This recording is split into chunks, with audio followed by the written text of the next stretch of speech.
Hey everyone, Jon Clay here, VP of Threat Intelligence with Trend Micro, and welcome to my monthly threat webinar series. This is March 2023. I'm going to be covering our 2022 security roundup. So every year Trend Micro publishes a couple of different reports.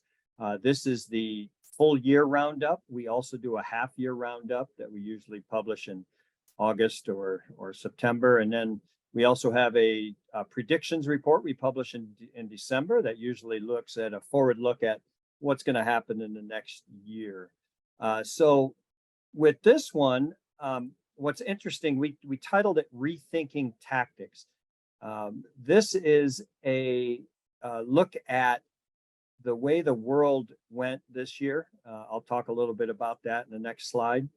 But certainly we are seeing rethinking tactics, not only from ourselves as defenders, trying to relook at the ways we defend our networks and our systems, but also the threat actors, malicious actors out there were rethinking their tactics based on the results that they saw in 2022, 2021. The pandemic obviously made a big difference in this area. Before I get into the meat of it, just give you a heads up. We are recording this, so you will get a link to the recording that you can share with friends or colleagues.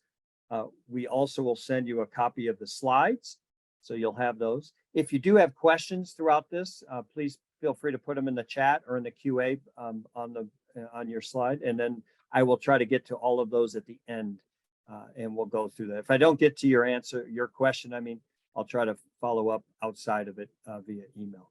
So. But also, just want to give you a heads up. How do we gather all this data? So obviously, we pull data from tons of different information.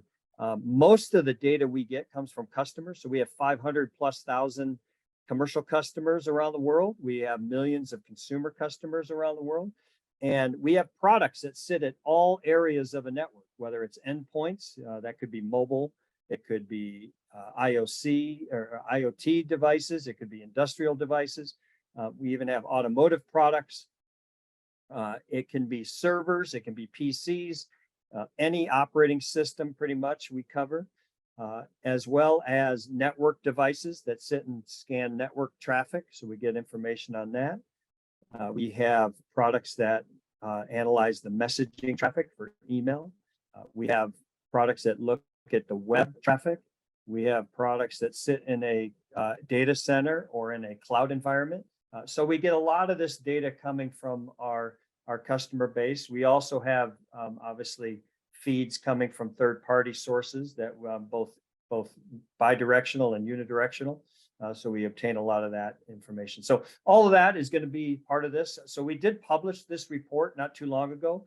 You can access it on our website. If you go to the research section of our website, you can find it there. But I'm going to cover a couple of different things. I'm also covering some things that aren't in the report because I pull a lot of the data. I get a lot of spreadsheets with all of the data that we obtain over the year. And I've got some slides and some information about that in here as well. So let's kind of get moving here. Again, 2022 was an interesting year, right, for everybody, I think.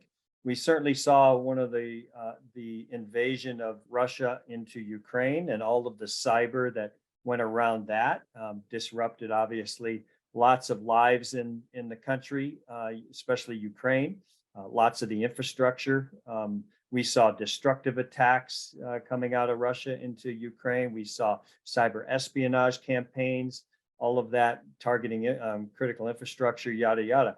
So we also saw a big shift in ransomware, and I'll get to that in a little bit in some of the slides down below. But certainly 2022 was definitely a year that people had to look at things and look at things a little bit differently. One thing that we did notice that didn't change is the amount of activity that the malicious actors took. You can see here in this chart, these are threats detected by our sensors within our customer base. And you can see in 2022, we detected and blocked 146 billion threats that targeted our customer base. And you can see from 2019 to 2022, a pretty tremendous increase. So certainly during the pandemic and as we get out of the pandemic, these malicious actors haven't stopped. They've actually increased their activities. We saw a 55% increase in this number year over year. So from 21 to 22, that represented a 55% increase. So certainly the challenge on all of us is that we're dealing with more and more threats being targeting, whether it's consumers, whether it's home networks, whether it's businesses, work from home employees. All of us are getting targeted, unfortunately, and 146 billion, that's just our own data. Obviously, our peers in the industry probably have a lot of similar results, and that they're seeing increases as well. Let's break this down just a little bit. When we look at the threats by the where they're coming from, so email still represents the majority of the threat detected at 55%. So of that 146 billion threats detected, 55% were email based. I mentioned earlier we have messaging products, so we see a ton of email, and I'll talk about email threats down below. But you can see here the interesting one that has been increasing pretty substantially over the last several years also is the file-based threats. So these are files that we detect on systems around the world. And you can see 42% of that 146 billion is file-based. So what this tells me is that the malicious actors out there are definitely utilizing malware a lot more than they have in the past. And they're doing things that we haven't seen in the past, like directly dropping malware on systems that they have infected.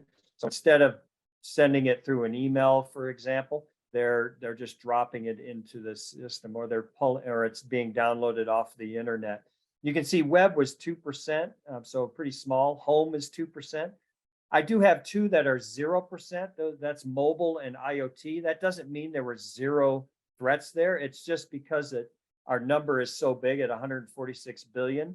The tens and tens of millions of threats detected in those two areas is too small to actually register in this one here. But if I added out a bunch of decimal places, we certainly would see that number, a number there. But interesting to see this kind of breakdown. You can tell that obviously as an organization, a couple of things you'd want to look at here. One, your messaging security. Absolutely need to look at that.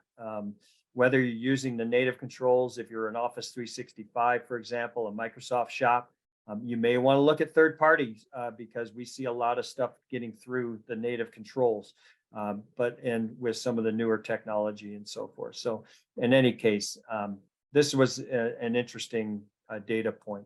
When we do look at the malware that we saw, the top 10 malware families that we saw, web shell was number one at 20%. This is interesting because this is likely an initial access attempt, because web shells are malicious scripts that run on allow actors to compromise web servers, which are usually publicly facing. So they're trying to get into your network through your web servers. So web shells were a predominant. So when we obviously have products that scan your web servers, and we are detecting a lot of these malicious web shells and scripts that are trying to run on those systems to compromise them. Number two was Emotet. So Emotet's an interesting one, right? We had a takedown of Emotet infrastructure a couple of years back. Obviously, the challenge in what we see and what is obvious is unless you arrest the actors behind these threats, the likelihood that they are going to come back big is pretty obvious. And that's what happened with Emotet. We saw a big resurgence of Emotet being used. It's an interesting malware because it started out as a banking Trojan, but it has evolved into really a toolkit. So now the actors behind it allow anybody who wants to use it. So a lot of the ransomware gangs, initial access people, lateral movement people are using Emotet as a toolkit as part of the attack lifecycle. Negasteal kind of shows you it's an information stealer. that's written in Microsoft's .NET. It does key logging and remote access and RAC capabilities on it. So again, it's multi-use. But NegaSteal is at 13%. And what that also shows you is information stealers. So one of the tactics that we're seeing regularly now is that in an attack on an organization, prior to, say, dropping ransomware or doing some other activity before that, prior to that, they're stealing a lot of data first, right? So they can do double extortion, where if you don't pay the ransom on the ransomware, they will come back and say, well, we stole a bunch of data from you first.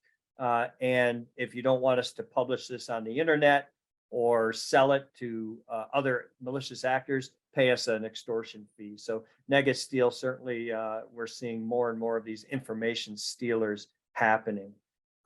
Nemukad is an interesting one. This is a downloader malware that basically downloads other malicious code from the web. So this is usually happening after you've been initially accessed. They drop Nemukad, and it will then start downloading other malwares that they want to utilize in their attack.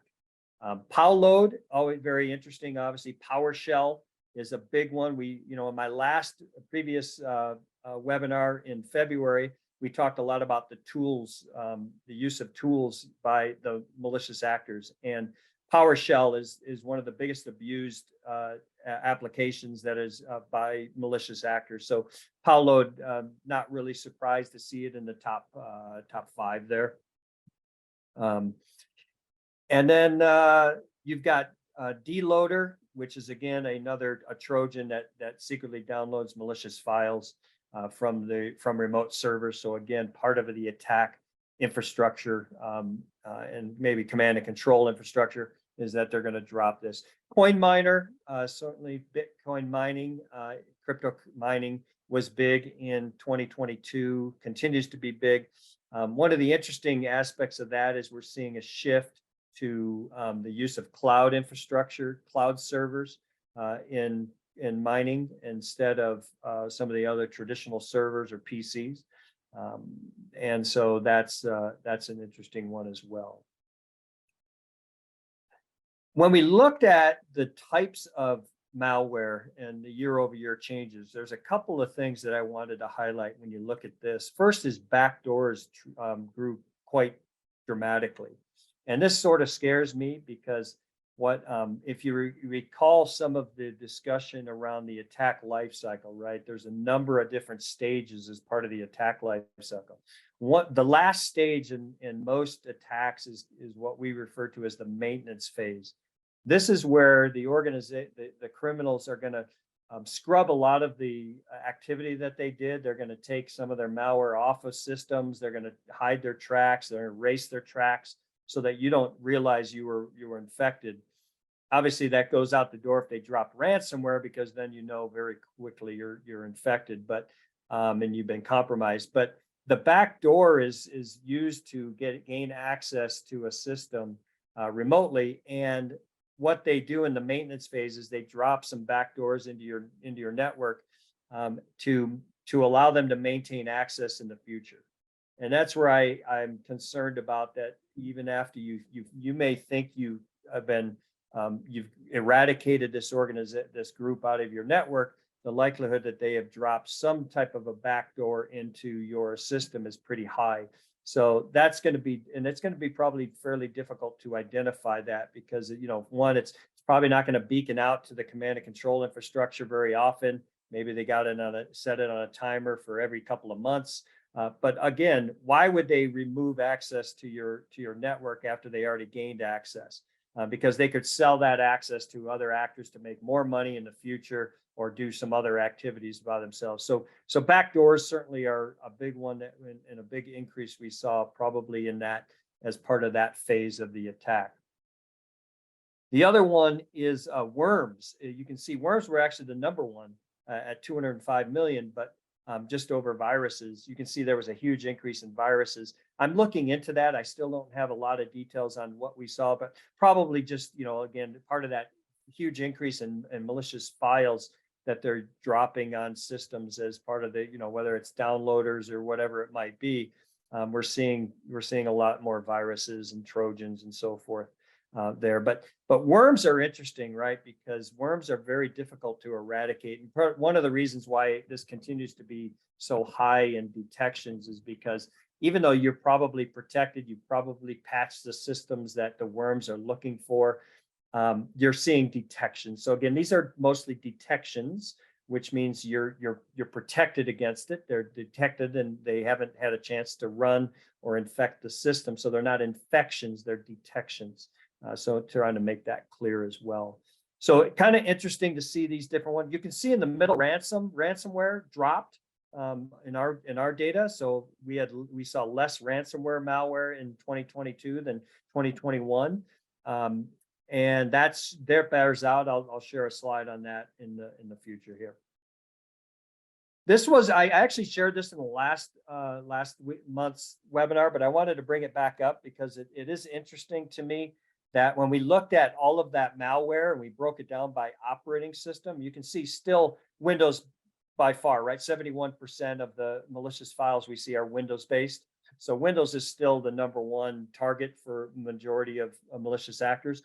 But Linux is now at 25%. That's grown over time, and that's getting more and more. And part of that is likely because most of the cloud infrastructure is Linux based. We, as Trend Micro, as a company, probably have the most cloud instances protected in the world because we've been doing it cloud for so long. We were one of the first, if not the first ever, to have a cloud based product to defend cloud infrastructure and servers that are in the cloud, Linux based servers. We've had Linux scanners for a very, very long time. Our Server Protect, some of you older folks like myself may remember our Server Protect product. We had it for Linux many years ago. So that's again, if you have a Linux infrastructure, any Linux systems in your network, you want to make sure you do have some kind of scanning going on in those systems because the threat actors are certainly targeting Linux more and more. You can see Mac OS is in there, 4%. So definitely as Mac grows inside organizations and the use of Mac grows among people out there in the world, criminals notice that, right? So the more they can get victims in that operating system, the more they're going to support that operating system as part of their malicious attack. So certainly you see that. Now, when we looked at threats by industry, so what industries were targeted most, you can see government and manufacturing represented 18% both. So 18 was government, 18% were manufacturing. So in our data, our government and manufacturing customers were the most targeted, followed by healthcare at 14%, education at 12%, technology at 11%, banking at 7%, and then on down from there. But certainly, and this bears out when you look at the headlines. Usually you're seeing a lot of government agencies being targeted. You're seeing a lot of manufacturing being targeted, especially with ransomware, because they do have critical infrastructure or they do have critical systems that run their day-to-day operations, their manufacturing lines. And if I can bring those down, the likelihood of me paying a ransom is much higher because I need to get that infrastructure back up as quickly as possible.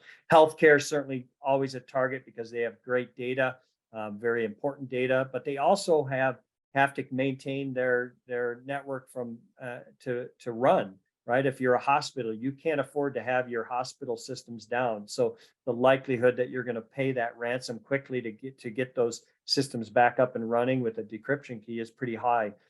So certainly they are being done. And then education is again another one that is being targeted, usually because the ability to defend the education network tends to be a little bit lower. They don't have the resources, the money to be able to afford a very good infrastructure and security in that area. So they definitely are targeted as well. One thing people may not realize, we do monitor and look at command and control. So when you look at the total command and control servers, it kind of stayed on the left-hand graph. You can see this shows January through December last year, pretty much maintained around 5,000 command and control servers that we have access to or block and see what's going on there. On the connection side, you see it was maintained around 60,000 a month from what we saw. These are actual systems that connect to these command and control servers. So we are regularly monitoring and finding new command and control servers and basically blocking that infrastructure. So that's one of the ways that if you've been compromised, one of the first things that those groups do is going to enable a command and control infrastructure so that they can have communication between your network and their back end infrastructure. So if you can identify those command and control servers that are on the internet and block those, you may be able to block that communication and get them out of your network sooner than later. Let's move to email threats now in 2022. I mentioned that this is the biggest threat vector that we have from our customers. We see more threats in the email space than any other. And this is an interesting one where we look at spam attachments year over year. So you can see it's dropped dramatically since 2018. And some of the observations that we have is they're definitely getting sneakier. So instead of bombarding inboxes with mindless spam emails and attachments, they're turning to phishing and spear phishing, and they are noticeable drop in the attachments. So what they're doing there is instead of adding attachments, they're now utilizing more links in their phishing emails. So and their spear phishing emails. So it's definitely being much more targeted approach today, and a much more effective approach for them to utilize this methodology or this tactic that they're doing in spam. Business email compromise is another one that we've seen increase quite often, quite a bit. So CEO fraud, for example, increased from 12.5 million in 2018 to 23 million, so almost doubled in a couple of years. You can see both BEC and CEO fraud have increased significantly. CEO fraud is the one where they purport to be one of your C-levels or executives, and they send that an email coming from them to an employee or to a customer or a vendor, and they request a wire transfer of money from your account to their account by impersonating that executive, and that executive asking you to do that wire transfer. Very effective. The FBI IC3 report still shows business email compromise is probably one of the highest losses from companies, more than ransomware. In fact, I think last year it was 2.5 billion in losses for BEC compared to 40 or 50 million in ransomware. So certainly this is an area that you want to also invest in when you're looking at your email security, your messaging security platform. You want to have technology that can detect this stuff as much as possible. And one of the ways that they've shifted in the messaging area, and again, this came from the last one, but I wanted to bring it up again, is this idea of hijacking an email thread. So it's called HTML smuggling in this case, where they attach an HTML file that allows them to then introduce a zip archive and a disk image from the zip, and then it gets runs Quackbot or an exploit of a vulnerability. But the idea is that they are today, instead of trying to create their own email messages and spoof the address of your executives or somebody that they want to spoof, they're hijacking those accounts, or they're stealing credentials of those email accounts and getting access to those email accounts. And then they look through the email messages in that account, and they find threads that are going back and forth between employees or between customers or vendors. And they hijack those threads, and they use that and send an email into to that person as part of the thread. asking them to, in this case, open up a HTML file that was attached. So very effective. So what that means is you do need to look at your messaging security technology to be able to detect this kind of activity. So even if they have taken over that account, maybe the message that they write isn't similar to the way that your user writes their email. So we have some technology called where we can actually do writing style DNA, we call it, where we can analyze the true person's writing analysis of their emails. And if we detect an email from that user that doesn't look like that, then we'd be able to block it or detect it or let you know about it. So again, talk to your messaging security vendors around that. Okay, let's shift a little bit to ransomware. Certainly ransomware is the big one that is constantly in the news. But as we saw in our malware, it is dropping. We've seen a drop in ransomware attacks year over year. So does that mean ransomware is going away or it's going to go away anytime soon? Probably not. But when we looked at the top ransomware families in 2022, Lockbit was very prolific. Lockbit tended to be one of the top ransomware detections every quarter. Black Cat came into play. We saw a number of those Black Cat that happened. Conti was an interesting one, right? That one was, they were outed as part of after the war started with Ukraine by Russia. Somebody in Ukraine outed their infrastructure, outed their organization. So gave a lot of information about the Conti group.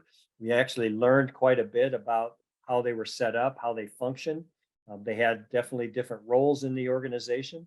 We actually just published a couple of reports around looking at the business side of the cyber criminal underground and how they're set up, what kind of, we look at small, medium, and large size malicious actor groups. It's a really fascinating report. If you want to find that, it's on our research page. But again, Conti sort of disbanded, but a lot of them, again, they weren't arrested. So we've seen a lot of them potentially move into some of these newer groups, Hive, for example, and Black Cat, for example. Bazaar Loader was another one, Blackbite, Black Basta. These were the top ransomware families that we saw. And one of the things that we've been doing over the last year, and we're going to continue, is we do something called a ransomware spotlight. You can find there's a page on our website. I'll try to get it linked in here or linked to you as part of that, your email you receive. But we do a spotlight on all these different ransomware groups, and we give you information about who they are, what they do, what are their TTPs, what's their attack lifecycle, how do they attack organizations, what IOCs, IOAs that they utilize. And so those are very good information for you to be able to learn about how these groups function and be able to maybe help you identify them if they're targeting you. One interesting thing we did see was a 67% decrease in the number of new ransomware families year over year. So you can see here there weren't any in January or February or July, and only a couple in the different months. So certainly what this tells us is that either we're not seeing a lot of new ransomware groups coming into play or ransomware families coming into play, or B, that majority of the time they're going to be using the existing ransomware families. And a lot of that is because they're now doing ransomware as a service. So if I'm an affiliate, I usually am affiliated of a group. So like a Black Basta or Lockbit, I'm one of their affiliates. So I'm going to use their malware instead of something else. So that's why we're probably seeing more and more of these, or less and less of these ransomware families come into play. So certainly that was an interesting item. We do monitor Cobalt Strike. As if you've been following a lot of the ransomware attacks, Cobalt Strike is is a tool that a lot of these malicious actor groups utilize as part of their attack life cycle. And you can see here, starting in January, this is 2 years worth of detections. You can see starting in January 21, we started to see an increase in use of Cobalt Strike, peaking in February of 22 and July of 22. But now we're starting to see a decrease. And as I mentioned in the last monthly webinar, Brute Retell is a tool that we're starting to see more in favor in the underground. Partly again because Cobalt Strike's gotten such a bad rap. A lot of people are looking for Cobalt Strike detections or the use of Cobalt Strike in their infrastructure. If they find it, they just delete it, remove it, or they detect it and block it. So they're shifting to a different tool that's not as well known, may not be known as much as a use of maliciously as the Cobalt Strike one. So, but interesting, you can start seeing these, increase and then the decrease there. As I mentioned last time, again, but I wanted to bring it up again. A Linux-based ransomware is increasing. We saw 628% year-over-year growth in the use of Linux-based ransomware malware from 37, almost 3,800 to 27,000 in 2022. Partly because we're seeing more and more of these ransomware gangs using Go and Rust, which is a multi-platform tool. Coding tool. And you can see on the left-hand side that all of these ransomware groups have Linux variants. So again, if you have Linux infrastructure, if you have a cloud infrastructure, you want to make sure you're protecting those and detecting Linux-based malware on those systems. Now let's talk about vulnerabilities. This is an area that certainly we're seeing the use of exploits often in attacks. The 0 days that you see on a regular basis. Our 0 day initiative, which is our bug bounty program at Trend Micro, they published, you can see they purchased just over 1,000 vulnerabilities that they purchased from the 10,000 researchers that submit bugs to us for a bounty. So they purchased 1,043 last year. They reported 1,819, but they published 1,706 advisories that they published last year. So what happens is when somebody submits a bug to us, we take it, we confirm it's a bug, and then we work with the vendor. We pay them a bounty for that. That bounty can be anywhere from a couple $1,000s to even $250,000. So we just had our Pawn to Own event in Vancouver where we had these third-party researchers submitted bugs to us. A couple of them were able to compromise the infotainment system in a Tesla.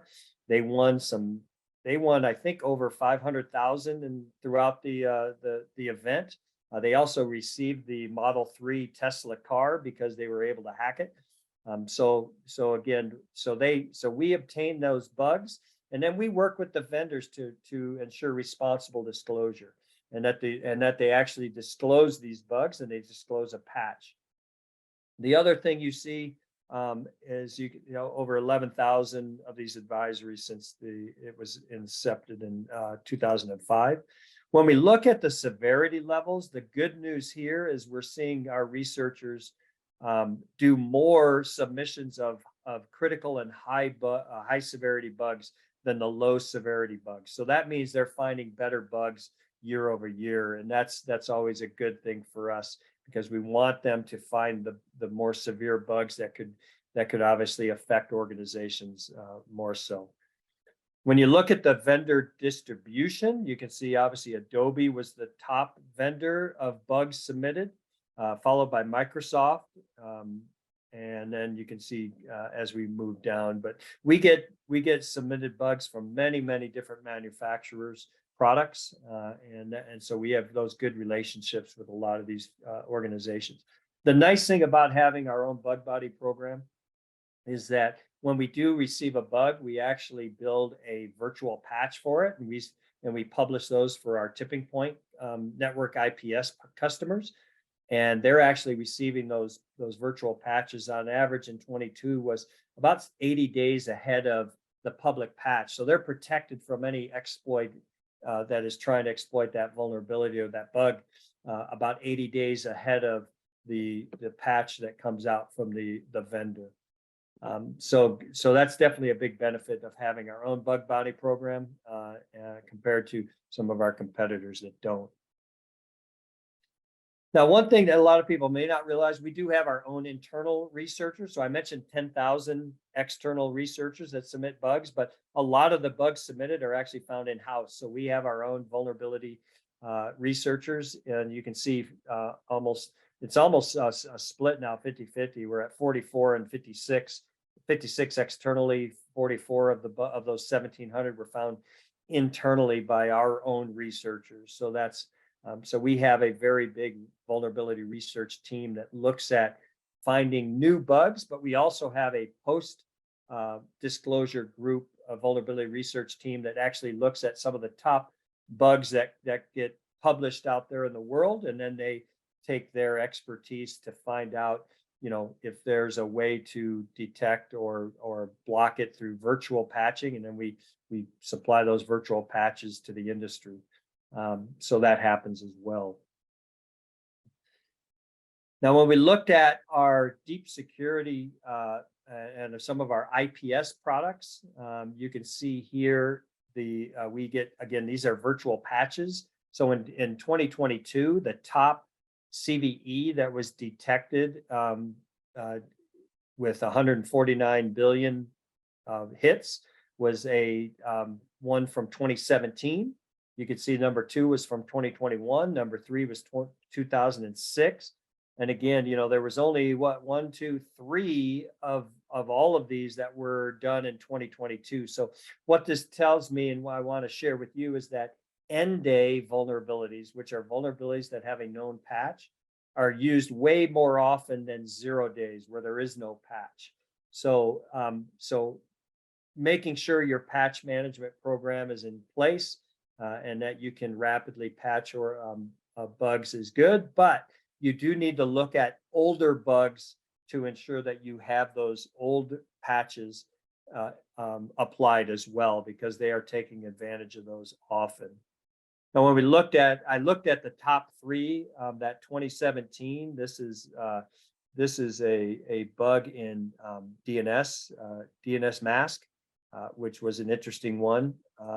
The 2021 one was a bug in the Log4j. So Log4j certainly was a big one that is continually being exploited. And the last one was also an Apache mod remote format string vulnerability. So you can get that information online if you need it. Now, I mentioned earlier that we do have consumer customers. So we actually have a network scanner that sits in home networks, and it scans network traffic. It scans traffic coming into the home network. It scans network traffic inside the home, and it scans any traffic going out of the home, because it's connected to the router. And so we're scanning for malware. We're scanning for all sorts of different types of security events. We're also actually looking at, we have an IPS technology in there, so we're looking at vulnerabilities and so forth. So I wanted to share some of this information. Obviously, a lot of you are commercial customers, but you also have home, and you also have now more and more employees working from home. And so I thought it'd be good to share some of the data that we see there as well. So you can see, in terms of all the events, both inbound and outbound, we had about almost 3 billion security events that we detected in the homes across the world that we are running in. We also, by the way, this also includes technology that we have OEM'd into a number of the Wi-Fi router manufacturers' products that are out there as well. So you may even have one of the routers that has Trend Micro security that you can enable in that. But you can see here we have some of the observations that we did see the security events drop slightly from year over year. So less events detected in homes. But when we look at the top home devices targeted, and this is by the number 1 down to the number 9, I think it is. So you see desktop, laptop, certainly the most targeted. Smartphones, though, number 2. Routers, number 3. Android devices, number 4. Smart TVs, we see activity against. Tablets, game consoles, IP network cameras, and printers. And when we look at, you break down the threat types, certainly inbound attacks were 41%. So the majority were inbound. So we're seeing more and more coming into the organization. Outbound was 20%, along with cryptocurrency mining. So we still see a lot of crypto miners trying to be dropped into home networks so that they can mine for the malicious actor out there. Grayware and others, and then telnet device passwords. We see a lot of brute force attacks, of password attacks. So again, trying to harvest credentials from home networks. And when we looked at the different types of tactics for on the endpoint, we saw initial access was the number 1, defense evasion number 2, credential access number 3, collection, so stealing in data and collecting data number 4, execution, discovery, persistence. You can see command and control, lateral movement. What was interesting is lateral movement's 9 in at the endpoint device, but when we look at, again, we're scanning traffic, network traffic at the network layer, obviously not really surprising, but lateral movement's number 1. So we see a lot of them targeting an initial device in the network, but then laterally moving and trying to infect other devices inside that network. Initial access is number 2, command and control number 3. So, but very interesting types of attacks and interesting things. So again, if you have employees that are working at home in home networks, obviously you have a home network, some interesting data that you could look at. So I'm going to shift now to defending against these issues. So again, if you want more details, more information, you can certainly download the full report from us and take a look at that as well. So one of the things, a couple of things that I wanted to highlight here. First and foremost, asset management. So in the organization, one of the things we see often is that undiscovered devices, unknown devices are compromised more often than not. And so doing an asset management or asset discovery process is key today, especially when you want to look at both your external attack surface. So definitely scan your external attack surface. You could do that with Shodan, for example, but there are tools like our Vision One Salute platform where it will actually scan your external devices and give you information and be able to see it visibly on the screen. It'll give you some risk information. It'll analyze the risk of that device and give you some risk data around it. So certainly, but also your internal network, you want to scan and identify all of those devices that could obviously get attacked. Cloud security setup. So cloud is a big one. We're seeing a big shift where they are targeting cloud networks. I'll do one of my upcoming monthly webinars will certainly be dedicated to cloud and cloud attacks, as I've done in the past, and give you some new data and information that we're seeing in this area. But certainly the one big one that we see is misconfiguration. So I think if you looked at our mid-year report, we actually had a whole section talking about misconfigurations because of our conformity product, cloud conformity, that actually looks at misconfigurations and can identify misconfigurations and flag them. And we saw numerous cloud services that had 100% misconfiguration rates. So everybody is misconfiguring certain web services.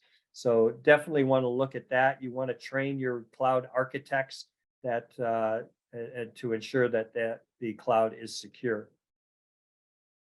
Proper security controls. So prioritize updating your software.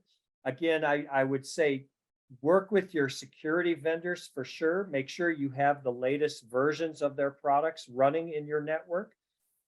If they have SaaS versions, I would recommend those because then they manage the updates to their products instead of you managing patches. So that can improve your ability to patch quickly because you're not doing it, they're doing it for you. I would also recommend you talking to your security vendors about the best practices and what technologies should be available to you and enabled to detect some of these more advanced threats. So certainly you want to talk to them to make, is like I mentioned earlier, your messaging security vendors. If you want to talk to them, you want to make sure that you have everything configured properly and so forth. So do an audit with your security vendors to make sure you have their latest and greatest versions, you have their technologies enabled, their advanced technologies available, etc. But also with your general software and your application, especially your critical applications, you want to make sure that you have those updated on a regular basis. For your credential access, you want to enable multi-factor authentication, especially for your administrative accounts, as well as any accounts that have access to your critical data. So add MFA so that even if the criminals steal the username password, they are unlikely to be able to compromise the multi-factor component of that login process. So certainly look at that. And then attack surface visibility. So again, we talk about asset management and asset discovery, but the visibility is the big piece. So look at a platform approach where you have an XDR capability or extended detection and response that goes across your endpoints, your network layer, your messaging layer, your web layer, your cloud layer.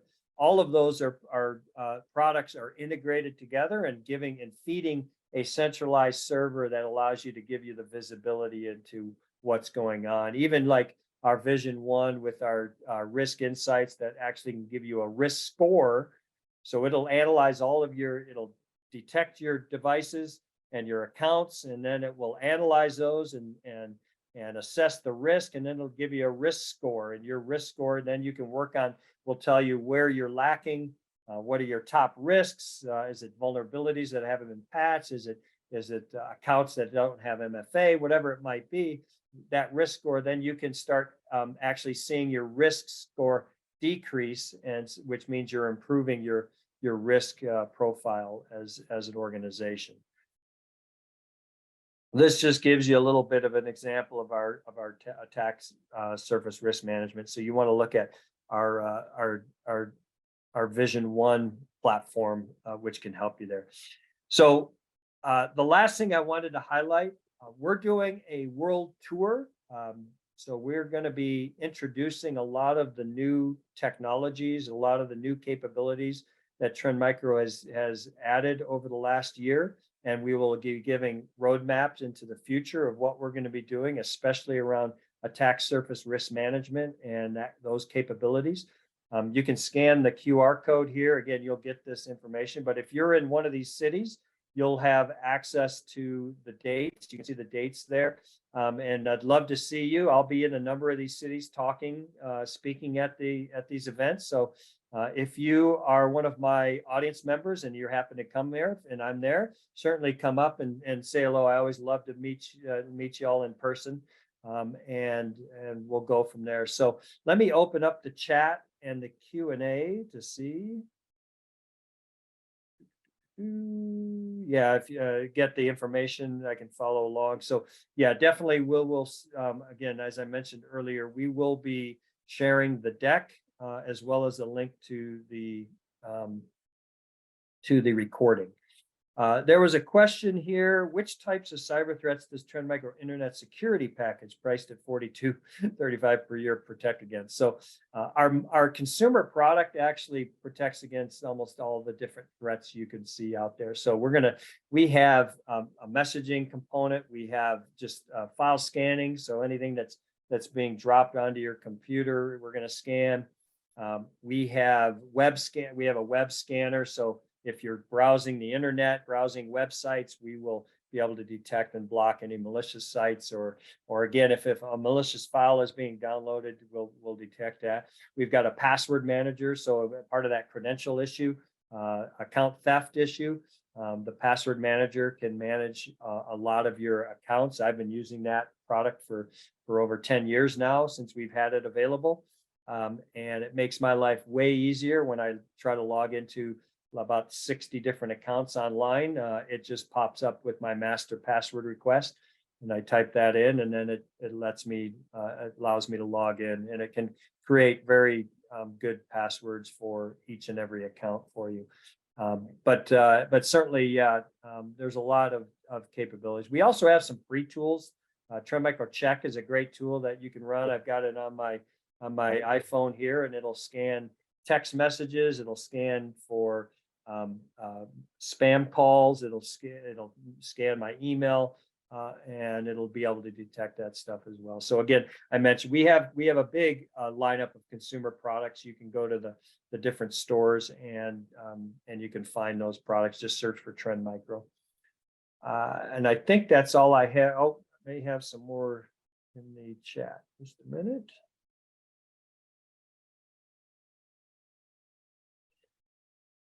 Yeah, I think that's all we had today. I want to thank everybody for attending today. You will receive an email shortly afterwards with all that information that I mentioned. So thanks for attending, everybody. I'll be back next month with another topic. And if you have any topics that you want me to cover, feel free to reach out to me, email or Twitter. I'm Jon L. Clay on Twitter. Or on LinkedIn. I have a presence on LinkedIn as well. So feel free to engage. I'd love to hear from y'all. Everybody have a great day. We will talk to you soon, and stay safe and stay healthy. Talk to you. Bye-bye.